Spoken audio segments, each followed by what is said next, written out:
I am Santosh. Welcome to I Sutra. दोस्तों, I hope you are all doing very well. आशा करता हूँ आप सब बहुत अच्छे होंगे। आज का जो मोटिवेशनल कोट है इसमें बहुत ही शानदार बात बोली गई है। इसमें बोला गया है टुमारो इज़ टू लेट। मतलब कल अगर आप सोचेंगे कि कल हम ये काम कर लेंगे तो ये बहुत लेट हो जाएगा।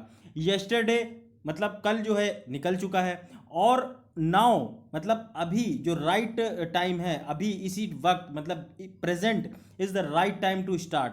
मतलब कोई भी लाइफ में आपको कोई काम स्टार्ट करना है, कोई अच्छी हैबिट अपने अंदर लानी है, कोई गोल अचीव करना है, उसके लिए पूरी कोई स्ट्रैटेजी बनानी है, तो उसके लिए आपको स्टार्ट करने का आपको कुछ भी प्री डिटरमाइन करने की ज़रूरत नहीं है कि हम कल सोचेंगे, परसों सोचेंगे या एक साल बाद सोचेंगे। यही it is the right time. अभी आप सोचिए, अभी स्ट्रैटेजी बनाइए और सोच लीजिए कि मुझे ये चीज़ चाहिए तो चाहिए एट एनी कॉस्ट।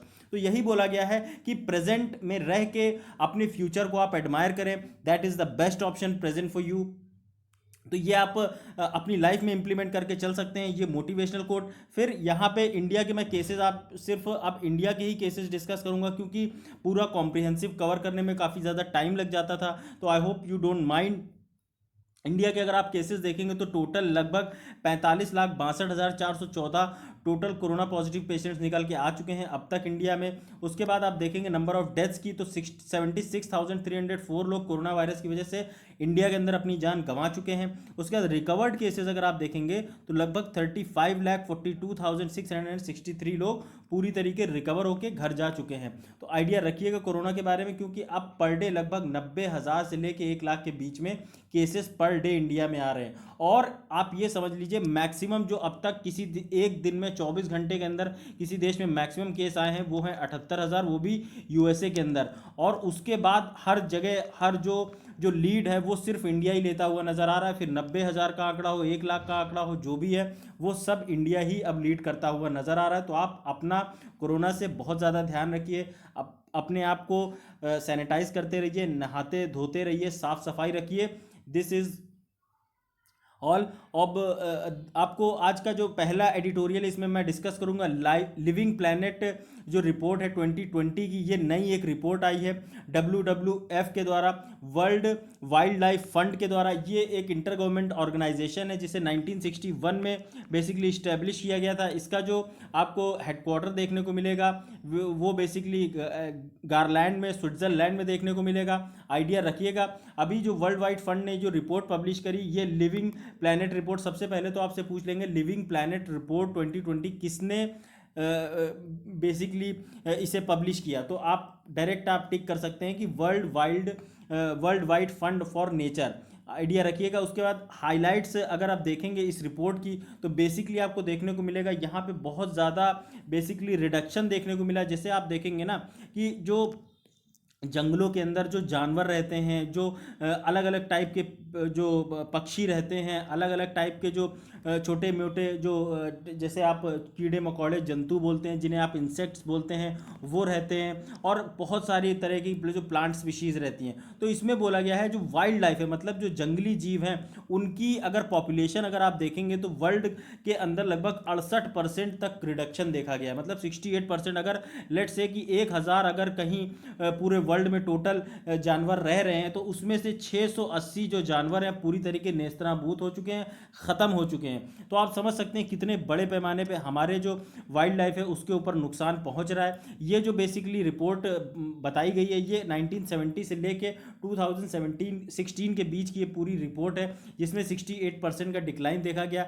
लगभग 75% का जो अर्थ का आइस फ्री जो लैंड है, मतलब जहाँ पे बर्फ़ नहीं है, वहाँ पे बोला गया है कि ये काफ़ी ज़्यादा इसमें एक तरीके की कमी देखी गई है।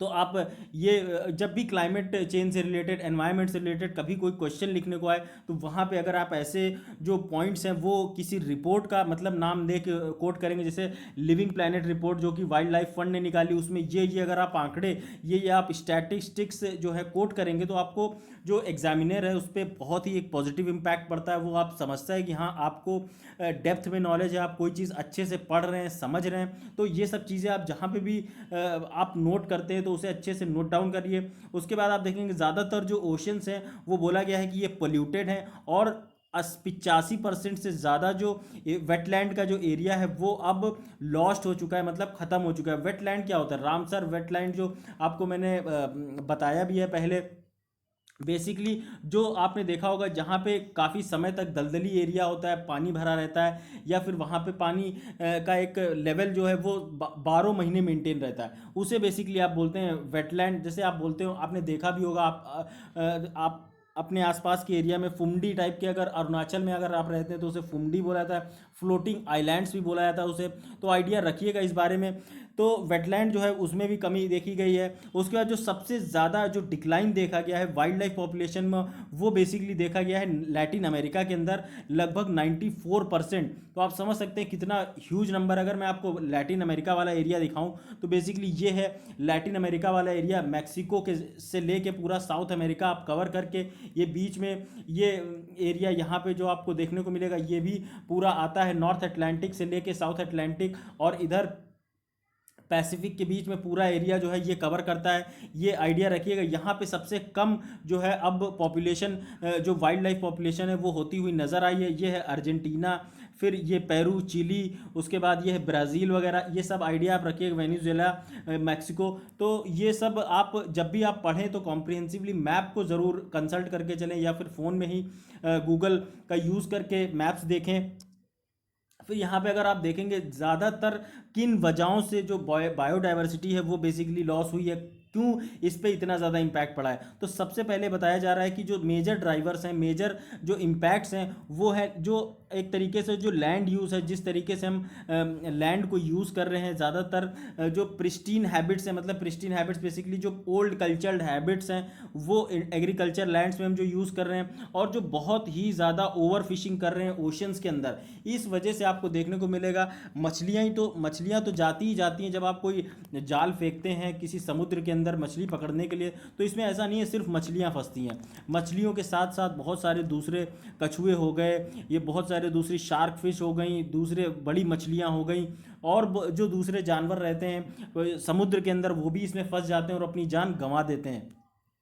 तो वही सब बोला जा रहा है। बायोडाइवर्सिटी का जो लॉस है वो basically due to land use change globally, मतलब जो ग्लोबली लैंड यूज़ जो है उसका जो एक चेंजिंग पैटर्न नज़र आ रहा है, उसकी वजह से काफ़ी ज़्यादा एक बायोडाइवर्सिटी लॉस देखने को मिल रहा है। अगर आप देखेंगे यूरोप और सेंट्रल एशिया के अंदर ये लगभग 57.9% का डिक्लाइन देखा गया, नॉर्थ अमेरिका के अंदर 52.5% का डिक्लाइन देखा गया, लैटिन अमेरिका और कैरेबियन को मिला लें तो 51.2% का डिक्लाइन देखा गया, अफ्रीका के अंदर लगभग 46% का डिक्लाइन, और एशिया के अंदर सबसे कम 43% का डिक्लाइन। तो आप समझ सकते हैं कि एशिया कहीं ना कहीं इन सब से अभी तक बचा हुआ है, अपने जो वाइल्ड लाइफ है उसको कहीं ना कहीं सेव करके रख रखा है। उसके बाद जो अदर फैक्टर्स रिस्पॉन्सिबल हैं बायोडाइवर्सिटी लॉस के लिए वो है जो ओवर एक्सप्लॉयटेशन करा जाता है, जब से मतलब जैसा बताया कि बहुत ज़्यादा जो फिशिंग करी जाती है जिसमें आप सस्टेनेबल फिशिंग नहीं करते, मतलब आपने सिर्फ मछलियाँ निकाल ली लेकिन जो छोटी मछलियाँ हैं उसमें उनको भी आपने निकाल लिया। तो अब वो जो छोटी मछलियां हैं जो कि अगर आप छोड़ देंगे तो वो वापस ब्रीड कर सकती हैं, फिर से पॉपुलेशन जो है जो एक बेसिकली जो एक सर्कुलेशन है, जो पूरा सर्कल है वो बना रहेगा। बड़ी मछलियां आप पकड़ के ले जाएं कोई दिक्कत नहीं, लेकिन छोटी मछलियों को छोड़ दें जिससे कि वो वापस ब्रीडिंग करके जो एक पॉपुलेशन बैलेंस है वो बना के रख सकें।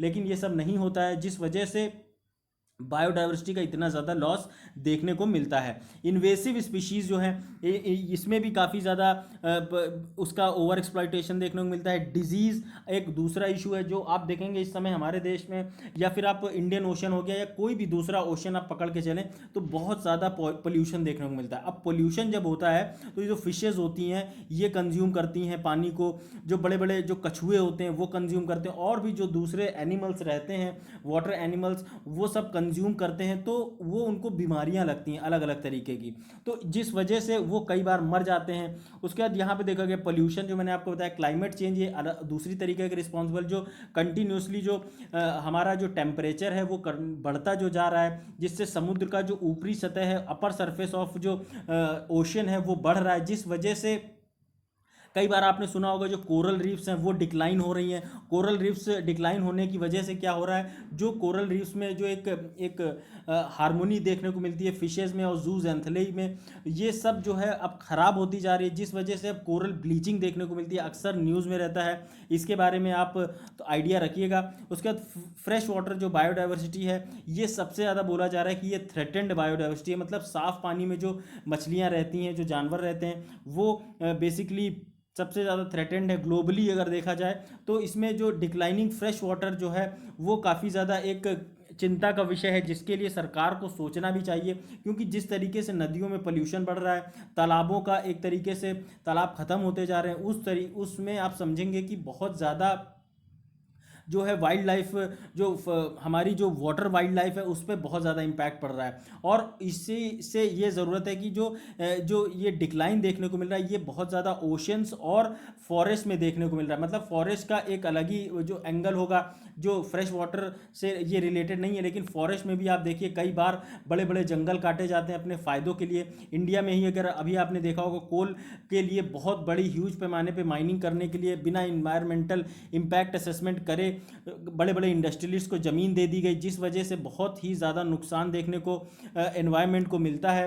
तो इस बारे में आप आइडिया रखिएगा। इंडिया के बारे में अगर आप देखेंगे तो बेसिकली इंडिया एक मेगा डाइवर्स कंट्री है, जहाँ पे बहुत तरीके के जानवर, बहुत तरीके के लोग, बहुत तरीके के आप बोल सकते हैं मेगा डाइवर्सिटी, अलग अलग तरीके के जो है सब स्पीशीज़ रहती हैं। लगभग 45,000 जो है स्पीशीज़ ऑफ प्लांट्स की पाई जाती हैं, जो कि सिर्फ और सिर्फ 2.4% ऑफ लैंड एरिया है जो वर्ल्ड का, उसमें रहती हैं। तो आप सोच सकते हैं कितनी ज़्यादा डाइवर्स स्पीशीज़ हैं हमारे देश में।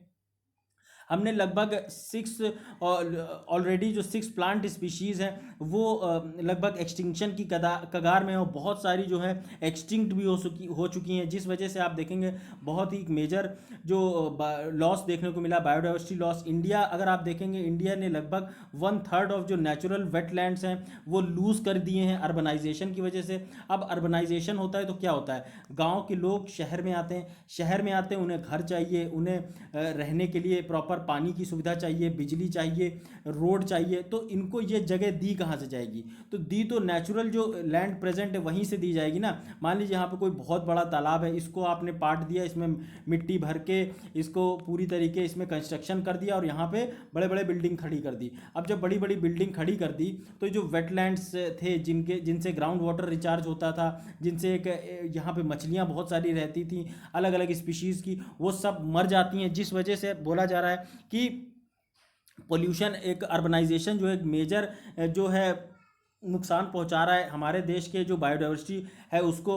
उसके बाद एग्रीकल्चर का जिस तरीके से एक्सपेंशन होता जा रहा है वो भी एक बड़ा थ्रेट है, क्योंकि कंटिन्यूसली जो फूड जो नीड्स हैं हमारे देश में, जनसंख्या बढ़ रही है तो खाने की ज़रूरत भी बढ़ रही है, खाने की ज़रूरत बढ़ रही है तो ज़्यादा गेहूँ चाहिए, ज़्यादा चावल चाहिए, ज़्यादा दाल चाहिए, ज़्यादा तेल चाहिए। तो इन सब चीज़ों के लिए एग्रीकल्चर एक्सपेंशन हो रहा है। पोल्यूशन जो है वो पिछले जो लास्ट 4 डिकेड्स में है, ये कंटिन्यूसली बढ़ता जा रहा है, और ये कंटिन्यूसली चिंता का विषय हमारे देश के एनवायरनमेंट और बायोडाइवर्सिटी के लिए बना हुआ है। 14 जो है 20 रिवर्स में से जो 14 रिवर बेसिन्स हैं ये ऑलरेडी वाटर स्ट्रेस्ड बोले गए हैं। जो नीति आयोग है उसके द्वारा बोला गया है कि यहाँ पे जो ग्राउंड वाटर है वो एक तरीके से बिल्कुल ही ख़त्म हो जाएगा, और बहुत ज़्यादा नुकसान जो है वो देखने को मिल सकता है। वाटर स्कैरसिटी जो है, एक्सट्रीम वाटर स्कैरसिटी है, ये 2050 तक देखने को मिलेगी। जो सॉइल की हेल्थ है वो काफ़ी ज़्यादा घटती जा रही है। NPK, जिसे आप जो NPK रेशियो बोलते हैं, बेसिकली वो रेशियो अब मेंटेन करके नहीं चला जाता है। आपने मनमाफिक यूरिया डालते हैं, मनमाफिक दूसरे केमिकल्स डालते हैं, जिससे कि बस फसल अच्छी होनी चाहिए। इससे कोई फ़र्क नहीं पड़ता है कि उस पर मिट्टी में क्या फ़र्क पड़ रहा है, क्या नहीं फ़र्क पड़ रहा है, क्या मिट्टी की पे नुकसान हो रहा है। इसीलिए भारत सरकार लेके आई सॉइल हेल्थ कार्ड, जिसको हालांकि इम्प्लीमेंट किया जा रहा है, लेकिन जिस तरीके से इम्प्लीमेंट किया जाना चाहिए था वो तरीका इम्प्लीमेंट होते हुए नहीं दिखाई दे रहा है। उसके बाद आप देखेंगे कि जो डेटा कलेक्ट किया जाता है अलग अलग एस्पेक्ट से रिगार्डिंग प्लांट, एनिमल स्पीशीज़ और उनके जो हैबिटेट्स हैं, ये डेटा जो है कहीं ना कहीं इनएडुकेट है, कम है, उस कॉम्प्रिहेंसिवली उस डेटा को कलेक्ट नहीं किया जा रहा, और इसी वजह से जो प्रॉब्लम्स हैं उनको कहीं ना कहीं वो आइडेंटिफाई नहीं किया जा रहा, और यही जब प्रॉब्लम्स प्रॉपरली नहीं आइडेंटिफाई हो पा रही हैं तो सोल्यूशन भी नहीं उनका निकल पा रहा है। तो ये दोस्तों एक इम्पॉर्टेंट टॉपिक था आपका, एनवायरनमेंट से रिलेटेड आइडिया रखिएगा। फिर यहाँ पे मैं आपको थोड़ा सा जल्दी से ये चीज़ें ब्रीफ कर देता हूँ। जिहादी के बारे में बात की जा रही है कि जो इराक है, इराक में फिर से जो यूएसए है, यूएसए अब अपने यहाँ से जो ट्रूप्स है वापस बुला रही है। तो आप समझ सकते हैं जो वहाँ की जो जिहादी है, जिहादी टेंडेंसी, बेसिकली जिहाद क्या होता है? जिहाद जब भी आप कोई भी आप देखेंगे जो अपने धर्म के नाम पे जो किसी से लड़ता है कि हमारा धर्म खतरे में है, इसलिए जो जिहाद करता है अपनी सुरक्षा करने के लिए, that is basically what you call जिहाद। तो जिहाद जो है, जिहाद के ज़्यादातर जो आईएसआईएस है, इससे लोग जुड़े हुए नज़र आते हैं, जिन्होंने बहुत ज़्यादा आतंक मचा के रखा था जो इराक वाला रीजन है। और जब से अब बोला गया है कि अब अमेरिकन ट्रूप्स जो हैं वापस निकलेंगे इराक से, तो कहीं ना कहीं आईएसआईएस के लिए काफ़ी ज़्यादा ईजी होने वाली हैं चीज़ें। थोड़ा सा इराक के बारे में अगर आप देखेंगे तो ये एक मिडिल ईस्ट कंट्री है। ये जो है आप इराक देख सकते हैं, इसकी जो करेंसी है वो इराकी दिनार है। कैपिटल आपको बगदाद में देखने को मिलेगी। इसका अगर आप देखेंगे इराक के जो बॉर्डरिंग कंट्रीज़ हैं वो सीरिया, उसके बाद आप यहाँ पे देखेंगे जॉर्डन, ईरान, और उसके बाद ये सऊदी अरेबिया, फिर ये बॉर्डर करता है आपका जो पर्शियन गल्फ़ है इसमें। तो ये मैप बेस्ड हो गया, ये भी आप आइडिया रखिएगा। उसके बाद यहाँ पे वही मैं आपको बता रहा था कि जो यूएस ने डिसीजन लिया है कि 5,000 से लगभग 5200 से लगभग 3,000 के आसपास जो ट्रूप्स वापस बुला रहा है, जो कि रिलीफ कैंपेन में लगे हुए थे, जो कि एक तरीके से इराकी गवर्नमेंट को काफ़ी ज़्यादा चैलेंज भी कर रहे थे। अब यूएस के ट्रूप्स जो हैं वो इराक से जो है वापस जब अमेरिका जाएंगे तो कहीं ना कहीं एक तरीके से विद्रोह फिर से देखने को मिल सकता है। जो आईएसआईएस से फिर से अब उसका बोलबाला होता हुआ दिखाई दे सकता है, क्योंकि जब से यूएस ने जो ईरान के जो कमांडर थे जनरल कासिम सुलेमानी को मार गिराया था बगदाद के अंदर, जो कि इराक वाला एरिया है, तब से काफ़ी ज़्यादा इराक और यूएस के बीच में इश्यूज बढ़ गए हैं। और अब जब नए प्राइम मिनिस्टर वहाँ के चुन के आए हैं मुस्तफ़ा अल कदीमी, वो चाहते हैं कि वो यूएस ट्रूप्स जो हैं वो अब युद्ध विराम लगाएं और वो अपने देश वापस जाएं। तो ये मैंने आपको जो है बेसिकली ब्रीफ कर दिया। फिर यहाँ पे जो आप अगर देखेंगे इराकी फोर्सेस जो हैं ये काफ़ी ज़्यादा इराकी फोर्सेस जो हैं काफ़ी ज़्यादा शेयर करते हैं अपना जो बर्डन है, और फाइट अगेंस्ट जिहादियों से काफ़ी ज़्यादा वो लड़ते हुए नज़र आते हैं। अमेरिकन जो पॉलिटिकल लीडरशिप है वो चाहते हैं कि वो जो ट्रूप्स हैं अमेरिका के वो वापस अब चले जाएं इराक से। प्रेसिडेंट बराक ओबामा ने एक टाइम टेबल बनाया था जिसमें उन्होंने बोला था कि वो ट्रूप्स जो हैं अपने 2011 तक वापस बुला लेंगे, और लेकिन उन्होंने देखा कि he had to send thousands of soldiers back to Iraq after the rise of IS. उन्होंने बोला था कि 2011 तक ख़त्म कर देंगे, लेकिन जब आईएस अगर राइज कर गया तो उन्हें वापस अपने 10,000 से ज़्यादा सोल्जर्स को भेजना पड़ गया था, और एक एंडलेस वॉर चला जिसमें आईएस अब पूरी तरीके नेस्तनाबूद हो चुका है। मतलब जो बड़े बड़े लीडर्स हैं वो तो मर ही गए। उसके बाद जो इसमें आप देखेंगे यूएस का जो डिसीजन है ट्रंप एडमिनिस्ट्रेशन में, उनमें बोला गया है कि लार्जर पॉलिसी जो है वो उसमें यह है कि अमेरिकन ट्रूप्स को अब वापस घर लाने की बात की जा रही है।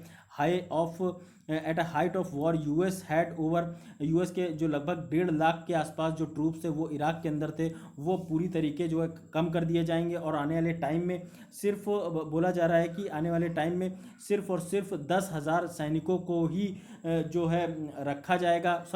10,000 सैनिकों की जान चली गई है इस पूरे युद्ध के अंदर। तो ये आप इस बारे में आइडिया रखिएगा। फिर यहाँ पे बात की जा रही है हेल्थ आईडी के बारे में। हेल्थ आईडी बेसिकली क्या होगा, अभी हमारे देश का जो इंडिपेंडेंस डे में मोदी जी ने बोला कि सभी लोगों के लिए हेल्थ आईडी लाई जाएगी। हेल्थ आईडी लाने का मतलब क्या है, जैसे आप किसी डॉक्टर के पास गए, वहाँ पे आपने कोई टेस्ट कराया, कोई आपने दवा ली, कोई आपने मान लीजिए कुछ भी जो आपका बॉडी का जो एक स्टेटस है वो सारी चीज़ें डिजिटली रिकॉर्ड कर ली गई। फिर आप कल को 10-15-5 साल बाद फिर से कहीं किसी डॉक्टर के पास किसी दूसरी जगह पे आप कंसल्ट करने गए, उसने आपकी हेल्थ आईडी कार्ड मांगा और उसने आपकी हेल्थ आईडी देखी, चेक कर लिया कि भाई 5 साल पहले ये चीज़ें थी, अब आपको कैसे ट्रीटमेंट करना है। थोड़ा सा डॉक्टर को ही हेल्प मिलेगी और जो आपका जो ट्रीटमेंट है वो भी आसान हो जाएगा और अच्छा ट्रीटमेंट होगा। लेकिन इसके कुछ जो ड्रॉबैक्स हैं वो देखने को जो मिल रहे हैं कि जो डेटा है उसे कहीं ना कहीं सही से अगर रेगुलेट ना किया गया तो कहीं ना कहीं